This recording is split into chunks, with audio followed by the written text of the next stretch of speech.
Hi everyone. सो इस video में हम बात करेंगे पॉलीसैकेराइड का जो सेकेंड टाइप्स है हेट्रोपॉलीसैकेराइड। सो लास्ट वीडियो में हमने बात किया था एग्जाम्पल ऑफ होमोपॉलीसैकेराइड। ठीक, सो हमने उसमें एग्जाम्पल को डिटेल में डिस्कस किया था और आज हम एग्जाम्पल डिस्कस करेंगे हेट्रोपॉलीसैकेराइड के। ठीक है, तो देखिए हेट्रोपॉलीसैकेराइड, हेट्रो मीन्स होता है डिफरेंट और पॉली मीन्स होता है मैनी एंड सैकेराइड मीन्स होता है शुगर। ऐसे पॉलीसैकेराइड जो डिफरेंट टाइप्स की मोनोसैकेराइड यूनिट से या फिर शुगर से कंसिस्ट होते हैं उन्हें हम बोलते हैं हेट्रोपॉलीसैकेराइड। क्लियर। अब हम एग्जाम्पल देखें तो इसमें बहुत सारे एग्जाम्पल आते हैं, बट अकॉर्डिंग टू नीट हमें वही एग्जाम्पल डिस्कस करने हैं जो हमारे सिलेबस में है। ठीक है, तो फर्स्ट एग्जाम्पल जो बहुत ज़्यादा पूछा जाता है जिसको हम बोलते हैं पेप्टिडोग्लाइकेन।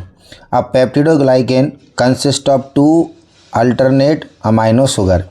ठीक है, तो मतलब क्या होगा, दो अमाइनो शुगर का फॉर्म बना होता है ये, और दोनों अमाइनो शुगर अल्टरनेट प्रेजेंट होंगी।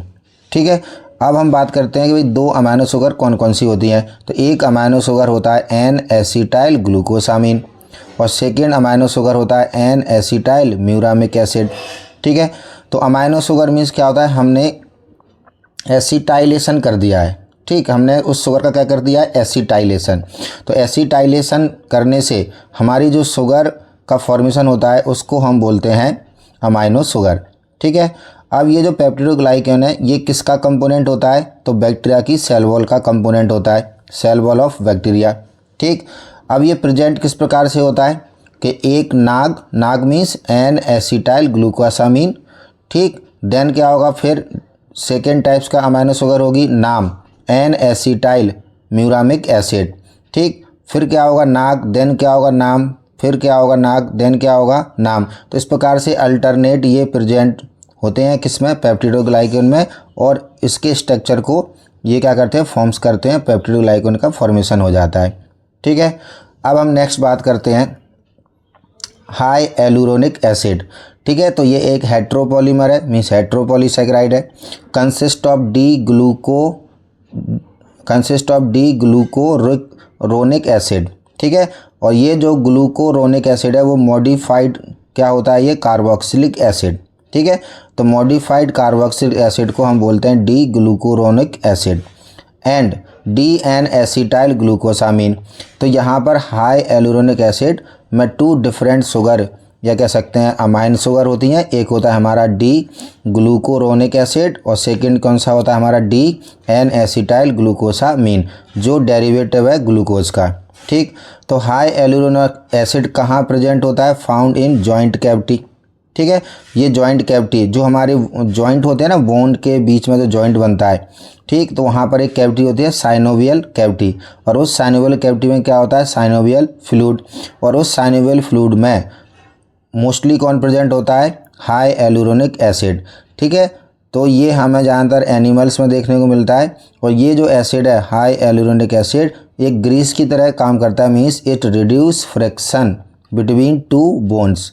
ठीक है, तो ये फ्रिक्शन को रिड्यूस करता है दो बोन के बीच में during movement. Okay, and account for toughness and flexibility of cartilage and tendon.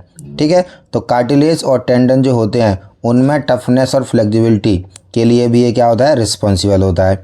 ठीक है, उसके अलावा ये हमारी बॉडी में एनिमल की बॉडी में और भी डिफरेंट लोकेशन पर पाया जाता है, बट यहाँ पर आपको ये दो एग्जांपल आप याद रखने हैं। एक तो जॉइंट में प्रेजेंट होगा जो ग्रीस की तरह एक्ट करेगा, ठीक है, फ्रिक्शन को रिड्यूस करता है, और ये टफनेस एंड फ्लेक्सिबिलिटी प्रोवाइड करता है कार्टिलेज एंड टेंडन को।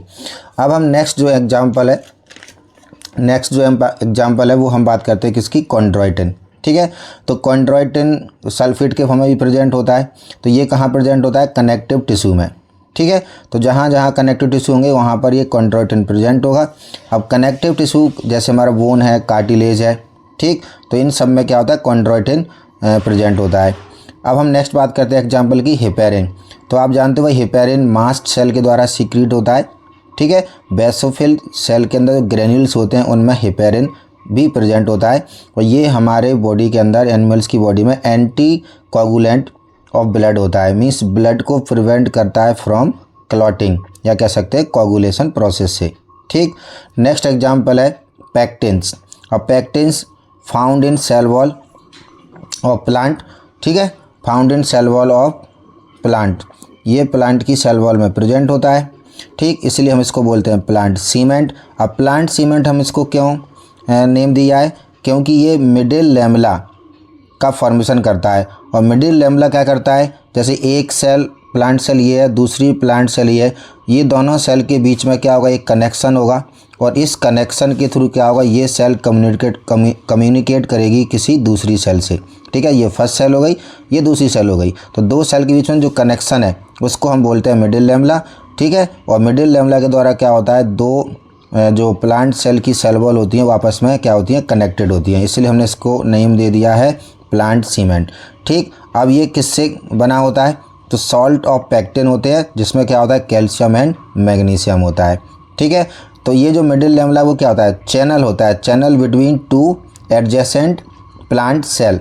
ठीक है, सेल वॉल के बीच में होता है, जिससे क्या होता है, ये दोनों सेल एक दूसरे से क्या करती हैं, कम्युनिकेट कर सकती हैं। ठीक है, तो नेक्स्ट अब हम एग्जाम्पल की बात करते हैं हेमी सेलुलोज। तो हेमी सेलुलोज हमें एक प्लांट से ऑब्टेंड होता है, एवोरी पाम प्लांट बोलते हैं। ठीक है, जिसे हम बोलते हैं फाइटेलेफस। ठीक, और ये स्टोर्ड मटेरियल है इस प्लांट के अंदर, कौन, हेमी सेलुलोज। अब ये use to form blood wall, ठीक है, एंड आर्टिफिशियल एवोरी। तो blood wall and artificial ivory को फॉर्मेशन करने के लिए, इनको बनाने के लिए हेमी सेलुलोज हम यूज़ करते हैं। ठीक है, तो बस आपको प्लांट का नेम याद रखना है, कहाँ से मिलता है, ये obtained from ivory palm. Okay, and उस प्लांट का बायोलॉजिकल नेम क्या है, फाइटेलेफस। चलिए नेक्स्ट हम बात करते हैं म्यूकोपॉलीसैकेराइड। तो म्यूकोपॉलीसैकेराइड क्या होता है, एग्जाम्पल ऑफ हेट्रोपॉलीसैकेराइड है। ठीक है, और ये स्लाइमी पॉलीसैकेराइड नेचर के होते हैं, स्लाइमी चिपचिपे। ठीक, capacity to bind protein and water, इनमें कैपेसिटी होती है प्रोटीन से एंड वाटर से बाइंड करने की। ठीक है, जैसे आपने लेडी फिंगर को आप कट करते हो तो उसमें एक लिक्विड निकलता है चिपचिपा, स्लाइमी इन नेचर, इसी प्रकार से ये म्यूकोपॉलीसैकेराइड है। तो वो जो उसमें जो लिक्विड निकल रहा है ना, जब हम लेडी फिंगर को कट करते हैं तो वो भी क्या है, एक म्यूकोपॉलीसैकेराइड का एग्जाम्पल है। ठीक है, अब प्लांट में म्यूकोपॉलीसैकेराइड क्या होता है, म्यूसिलेज। अब ये म्यूसिलेज कहाँ देखने को मिलता है, ये चिकना होता है, स्लाइमी नेचर होता है। जैसे आप देखते हैं ऐसे प्लांट जो वाटर एक्वाटिक होते हैं तो उनकी मोस्टली बॉडी कहाँ होती है, वाटर में। ठीक है, सिंक होती है, डूबी रहती है। तो आप देखते हैं उन प्लांट के जो लीव्स होते हैं, स्टेम्स होते हैं, आप उनको छू कर देखना, वो आपको क्या होंगे, स्लाइमी इन नेचर होंगे, क्योंकि वहाँ पर क्या प्रेजेंट है, म्यूसिलेज। ठीक है, तो ये आउटर कह सकते हैं कवरिंग के फॉर्म में प्रेजेंट होता है। अब एनिमल म्यूकोपॉलीसैकेराइड भी हमें देखने को मिलते हैं, जैसे पेप्टिडोग्लाइकन। ठीक है, ये आपको पता है ये कहाँ मिलता है हमें।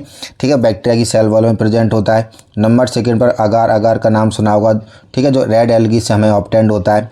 ठीक, रेड एल्गी से हमें ऑब्टेंड होता है। रेड एल्गी के एग्जाम्पल क्या है, ग्रेसिलेरिया, जेलिडियम, कॉन्ड्रस। ठीक, तो ये इनसे ये रेड एल्गी एग्जाम्पल है जिनसे हमें अगार ऑब्टेंड होता है। अब अगार, अगार का हम यूज़ करते हैं लैब में क्या बनाने के लिए, कल्चर मीडियम। इस कल्चर मीडियम में हम किसी बैक्टीरिया को ग्रो करवाते हैं। ठीक है, और नंबर थर्ड पर होता है गम्स। आप जानते हो ये क्या है, नेचुरल म्यूकोपॉलीसैकेराइड है। और फेविकॉल क्या होता है, सिंथेटिक म्यूकोपॉलीसैकेराइड होता है जो हमें रबर के फॉर्म में ऑब्टेंड होता है। ठीक है, तो आज हमने देख लिया एग्जाम्पल ऑफ हेट्रोपॉलीसैकेराइड। अब नेक्स्ट वीडियो में हम किसी न्यू टॉपिक के बारे में बात करेंगे।